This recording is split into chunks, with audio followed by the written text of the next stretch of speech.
Bonjour à toutes et à tous et bienvenue dans cette nouvelle vidéo. Avec l'arrivée de la nouvelle version One UI 3.0 de Samsung qui est accompagnée de la version 11 d'Android, plusieurs options et fonctionnalités intéressantes sont maintenant disponibles sur votre téléphone intelligent. L'objectif de cette vidéo est de les mettre en avant, pas forcément toutes les fonctionnalités, mais celles que je trouve les plus utiles et les plus originales aussi. Pour mieux voir la différence, j'utiliserai à ma gauche un Samsung avec la précédente version One UI 2.5 combiné avec l'Android 10, comme vous pouvez le voir, et à ma droite la nouvelle monture. Alors suivez cette vidéo jusqu'à la fin, beaucoup de trucs très cool en perspective.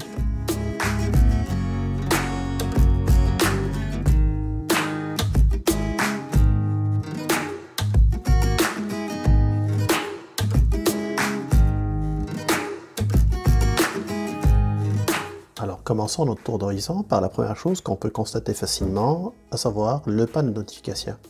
Quand vous le constatez sur la nouvelle version, le panneau va prendre l'écran au complet avec une transparence qui va afficher l'arrière-plan, alors qu'ici il faut aller quasiment en deux étapes pour pouvoir afficher le contenu, sinon ça va rester sur la première. C'est un changement qui est complètement esthétique, certes, comme vous pouvez aussi le constater, ils ont aussi repositionné certains éléments comme ici, l'horloge puis la date qu'on retrouve sur l'ancienne version en haut à gauche, alors qu'ici, on a plus centré pour la mettre en évidence. Autre chose qui est intéressante à constater, c'est que sur l'ancienne version, on se retrouve avec médias appareils qui sont un peu plus en bas, puis quelquefois, on a quasiment on les ignore complètement, alors qu'ici, on les a remis un peu plus au milieu, en haut pour les mettre en évidence. Un autre élément qui est intéressant, qu'on ne retrouve pas sur l'ancienne version, comme vous pouvez le voir ici, en balayant vers la gauche, sur la nouvelle version, on se retrouve avec un petit plus qui va nous permettre d'ajouter des options supplémentaires. En cliquant dessus, vous constatez qu'à partir de là, j'ai certaines options qui peuvent être très intéressantes, notamment la gestion de stockage ou l'option Shazam par exemple qui va permettre de reconnaître l'artiste qui chante une chanson. Vous avez aussi des options qui vous permettent de pouvoir enregistrer votre écran avec le X-Recorder, la gestion de la batterie un peu plus avec le partage d'énergie, la gestion et le partage d'énergie au niveau de la batterie. Vous avez d'autres options supplémentaires.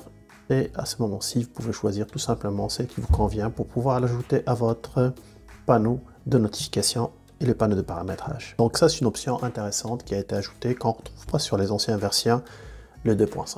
Maintenant, un deuxième élément qui est intéressant par rapport aux notifications, ça nous arrive souvent quand on reçoit une notification rapidement sur notre téléphone, de pouvoir tout simplement la faire glisser, puis de l'effacer. Puis à la dernière seconde, en l'effaçant, on se rend compte que c'est une notification qui peut être intéressante, mais malheureusement, on vient de l'effacer, puis on ne se souvient pas de quoi il s'agit exactement. Avec la nouvelle version One UI 3.0, vous avez la possibilité maintenant d'aller afficher l'historique des notifications. Il suffit d'aller directement sur les paramétrages, puis en cherchant les notifications, les paramètres avancés, puis à partir de là, vous allez voir historique de notifications. Il faut faire attention à une chose, par contre, par défaut, cet historique est désactivé. Puis comme vous pouvez le constater, l'historique, normalement, il est regroupé selon le type d'application, puis on est capable de pouvoir revenir sur n'importe quel élément, que ce soit historique par rapport à Google ou par rapport à n'importe quel autre élément. Toujours concernant la gestion des notifications, quelques éléments ont été remodelés, replacés dans le menu, puis je trouve que c'est plus logique la manière avec laquelle c'est fait maintenant dans le One UI 3.0. Si on s'en va dans les paramètres, dans le menu de notification ici, on peut aller cliquer directement sur les paramètres du sommaire contextuel, puis on peut choisir le style de notification, puis comment il va être affiché. Le fait de pouvoir le mettre directement dans la notification est beaucoup plus logique parce que ça concerne les notifications.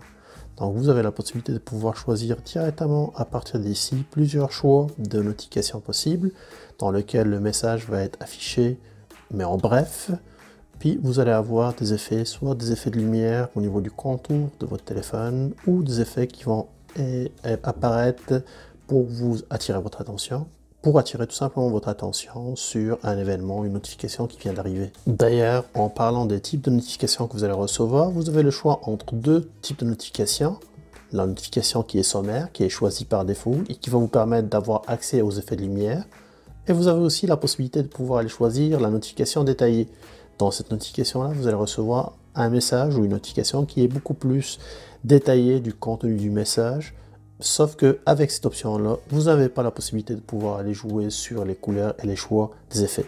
Donc, je vous conseille plutôt la notification sommaire dans laquelle vous serez capable de pouvoir aller paramétrer l'ensemble. Si vous souhaitez que ces modifications s'appliquent seulement à certaines applications et non pas l'ensemble, dans cette option-là que vous voyez ici, applications incluses, cliquez dessus, puis à partir de là, vous avez la possibilité de choisir soit l'ensemble des applications. Dans ce cas-ci, ce que vous venez de choisir comme effet s'appliquera sur l'ensemble des notifications pour l'ensemble des applications que vous avez sur votre téléphone cellulaire. Vous pouvez choisir certains. Donc je désactive la messagerie, notamment Skype et autres. Bon, je ne le ferai pas, je vais les remettre comme ça. Une autre option intéressante, toujours à la même place, et que ça concerne les notifications et les messages, dans les paramètres avancés. En cliquant sur les paramètres avancés, vous avez la possibilité de pouvoir aller chercher des notifications flottantes. Vous voyez bien ici, en cliquant sur les notifications flottantes, par défaut ces notifications sont désactivées. Moi je les ai mis en tant qu'affichage intelligent de fenêtre, où vous avez aussi la possibilité de pouvoir les faire sous forme de bulles. Donc si quelqu'un vous envoie un message, ça va apparaître comme les fameuses bulles qu'on avait déjà avant avec les Facebook et autres applications similaires. Maintenant, tous les messages que vous allez recevoir, que ce soit avec Hangout de Google, que ce soit avec votre texto normal ou message SMS normal, tout ça va apparaître sous forme de bulle qui va être affichée, que vous pouvez déplacer et fermer en cas de besoin en la descendant vers le bas.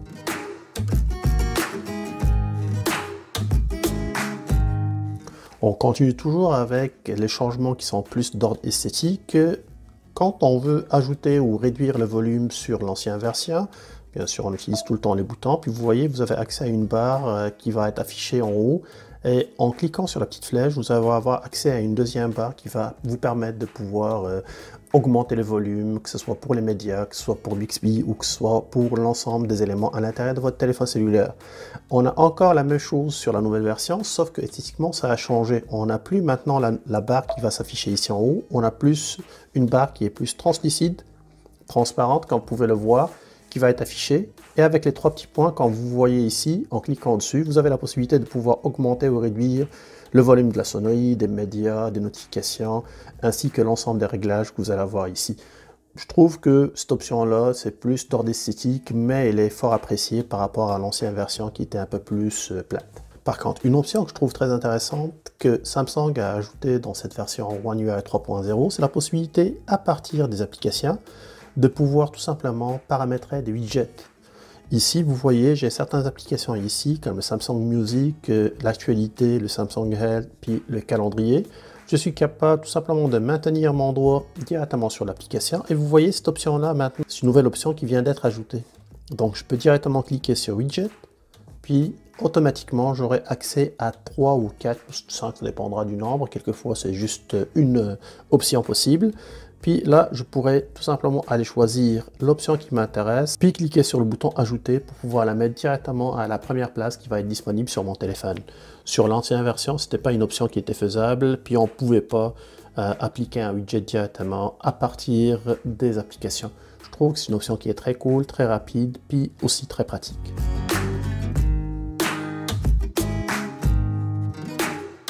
La recherche aussi a été pas mal revue au niveau de la nouvelle version. On est capable de pouvoir chercher des informations d'une manière qui est un peu plus précise. Et même quand on fait des erreurs d'orthographe. Je prends un exemple qui est simple. Je vais prendre les deux applications, puis je vais taper « Appel » avec un seul P, que ce soit ici à gauche ou à droite. Et vous constaterez maintenant que sur la partie gauche, l'ancienne version 2.5, le système n'est pas capable de reconnaître le mot. Il ne me propose pas de possibilités. Alors que ici, par contre, il va me proposer l'appareil photo, puis il peut même me proposer les appels entrants, les appels et les messages conversation. Donc, il va faire un effort supplémentaire pour pouvoir me faire des suggestions, et même si l'information n'est pas forcément saisie à l'intérieur de la zone de recherche. D'ailleurs, vous n'êtes pas obligé de pouvoir faire la recherche dans les panneaux de notification. Vous êtes capable aussi de le faire directement à partir de la zone de recherche que vous avez dans les menus.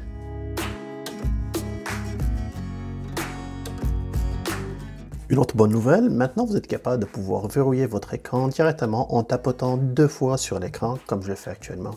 Puis je peux bien sûr le réveiller aussi en faisant l'inverse, puis en tapotant 2 fois. Chose qu'avant n'était pas faisable. Certes, oui, j'étais capable de pouvoir réveiller mon téléphone en tapotant 2 fois dessus, comme vous pouvez le voir ici.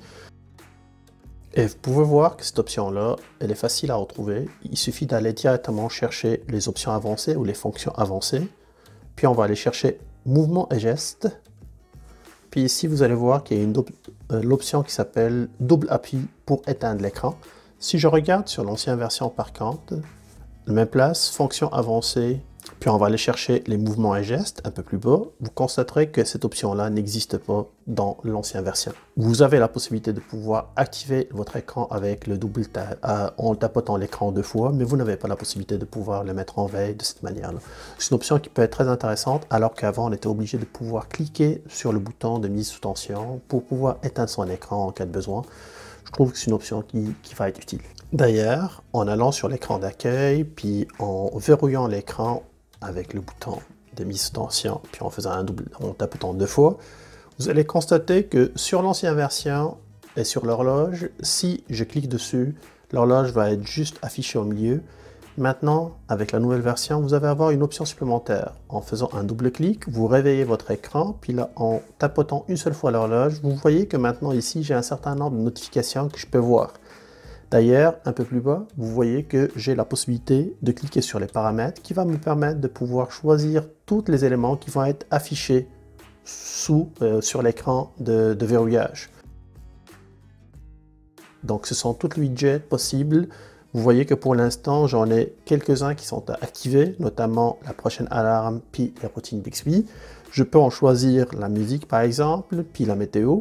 Et je peux même les réorganiser pour que la météo soit au-dessus, en cliquant sur le bouton réorganiser. Ça va me permettre de pouvoir maintenir, puis la faire monter pour la mettre en premier. Puis à partir de là, je peux retourner. Et vous pouvez constater que maintenant, encore une fois, sur mon écran d'accueil, si je l'active, puis je clique sur l'horloge, la météo va être affichée en haut, ma musique sur Spotify, ainsi que ma prochaine alarme qui va être dans 10 heures.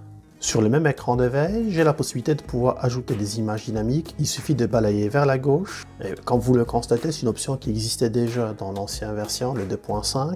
La seule différence, c'est que sur la nouvelle version, j'ai plus d'options possibles. Et je peux en plus de ça choisir jusqu'à 5 catégories différentes. Alors qu'ici, vous pouvez choisir une seule catégorie, paysages, animaux, etc. C'est une option qui est intéressante, la mise à jour se fait d'une manière qui est fréquente et c'est le système qui va vous permettre de pouvoir télécharger les images pour pouvoir les mettre à l'intérieur de votre écran d'accueil, à l'intérieur de votre écran de verrouillage. À noter que le téléchargement des images ne se fait pas quand vous n'êtes pas en présence d'un réseau Wi-Fi, donc vous n'allez pas utiliser vos données. Ça se fait quand vous êtes sur le Wi-Fi, puis le système va automatiquement télécharger l'ensemble de la mise à jour qui va être utilisée pour les prochains écrans de verrouillage. Quand votre écran de verrouillage est activé, vous pouvez, à partir de là, en balayant vers la gauche, changer votre écran pour en choisir d'autres photos.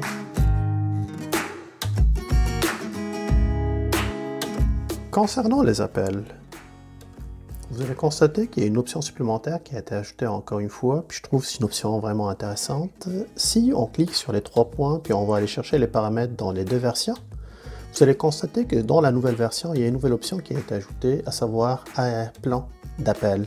Cette option n'existait pas dans l'ancienne version de 2.5. En cliquant dessus, vous constatez que Samsung a ajouté la possibilité de pouvoir aller choisir 2 types de dispositions différentes. La disposition standard qui est par défaut, puis une deuxième disposition qui va vous permettre d'afficher plus d'informations avec un petit logo. Sur cette première disposition que j'ai ici, j'ai aussi la possibilité d'ajouter un arrière-plan personnalisé. Puis l'arrière-plan peut être une image, une photo, ou ça peut être aussi une vidéo, notamment une vidéo que j'ai choisie à partir de mes propres galeries. Ici, vous pouvez voir la vidéo comme on l'a ici, qui va vous permettre de pouvoir mettre une image juste derrière ou un aperçu. Si jamais vous voulez ajouter une image supplémentaire personnalisée, vous cliquez tout simplement sur le plus, puis allez chercher vos images directement à partir de vos appareils photo, puis ça va vous permettre de pouvoir personnaliser votre écran d'appel, une option fort appréciable. Concernant la gestion des messages, l'option qui existait avant permettait tout simplement de pouvoir maintenir le doigt sur le texte pour pouvoir aller chercher le menu contextuel, puis cliquer sur le bouton copier le texte. Si jamais vous voulez écrire le même message ou l'envoyer à quelqu'un d'autre, il fallait maintenir le doigt, cliquer sur le bouton coller, puis votre texte est collé. Maintenant, avec la nouvelle version, je trouve que l'option est beaucoup plus facile à utiliser. Regardez bien, il suffit de maintenir le doigt comme on l'a fait précédemment. Je clique sur copier le texte, puis que ce soit à l'intérieur de ce même message ou dans un nouveau message, Vous voyez que ici maintenant sur la barre qui permet de pouvoir faire de la prédiction de texte, vous voyez que le même message est proposé. Il suffit de cliquer dessus, puis le message va être écrit.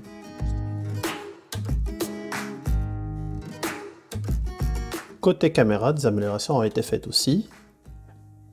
Sur l'ancienne version, quand on voulait prendre des photos puis verrouiller une cible, il fallait maintenir le doigt, puis à partir de là, vous voyez ici le focus ou le maintien du focus sur la cible va être fait. Et sur la partie inférieure, on a la possibilité de pouvoir ajouter plus de lumière, au moins de luminosité sur la scène. Sur maintenant la nouvelle version, c'est plus simple. Il suffit de cliquer, on n'a pas besoin de maintenir le doigt. Vous voyez bien qu'il y a un petit logo avec un cadenas qui est juste là. On peut le verrouiller et on peut le déverrouiller aussi. Puis à partir de là, en verrouillant, vous êtes capable de pouvoir augmenter la luminosité ou baisser la luminosité. Puis ça va être verrouillé à ce niveau-là. Je trouve que cette option est beaucoup plus simple. Puis ça donne de meilleurs résultats quand on prend des photos où il y a des personnages, où il y a du mouvement aussi. Avec l'ancienne version One UI 2.5, on pouvait modifier les images, comme vous savez bien sûr. On était capable de pouvoir renier des images, changer les couleurs, mettre des filtres, etc., etc. Puis en cliquant sur le bouton enregistrer, l'image qu'on vient de modifier s'enregistre sur notre mémoire, puis on garde tout le temps accès à l'ancienne image. Donc si jamais cette image-là, je ne voulais plus la voir, il fallait que je la supprime manuellement. Okay? Maintenant, avec la nouvelle version, je trouve qu'il y a une option qui est intéressante qui a été ajoutée. Cette option-là va permettre tout simplement de pouvoir faire le même principe. En d'autres termes, continuer à renier mon image, quand je peux le faire ici, appliquer les mêmes filtres ainsi que la luminosité, etc., etc. Et quand je clique sur le bouton enregistrer, vous allez constater que j'aurai la possibilité tout le temps, en revenant sur mon image, d'ailleurs constatez bien que je n'ai pas une deuxième image ici, j'ai tout le temps une seule image, j'ai la possibilité de pouvoir, en cliquant sur modifier, rétablir les modifications et revenir à mon image originale. Ça va permettre premièrement de sauver de l'espace et de nous éviter de pouvoir avoir 2 ou 3 images qui sont pareilles à l'intérieur de notre téléphone. Et deuxièmement, ça nous évitera aussi de pouvoir supprimer l'image d'une manière qui est manuelle. C'est une option qui est intéressante. Et voilà, l'image a été rétablie à sa taille initiale avec toutes les modifications qui ont été annulées. Et voilà, je viens de faire un petit tour rapide de plein de nouvelles choses qui ont été rajoutées avec la nouvelle version One UI 3.0. Certes, je n'ai pas fait le tour complet, il y a d'autres options supplémentaires qui ont été ajoutées, notamment avec Android Auto aussi qui est supporté d'une meilleure manière dans la nouvelle version. Mais ce sont des options qui peuvent être intéressantes à l'utilisation quotidienne. Si vous avez aimé cette vidéo-là, n'oubliez pas de pouvoir liker la vidéo, commenter, partager, puis au plaisir de se voir très bientôt dans une nouvelle vidéo. À très bientôt.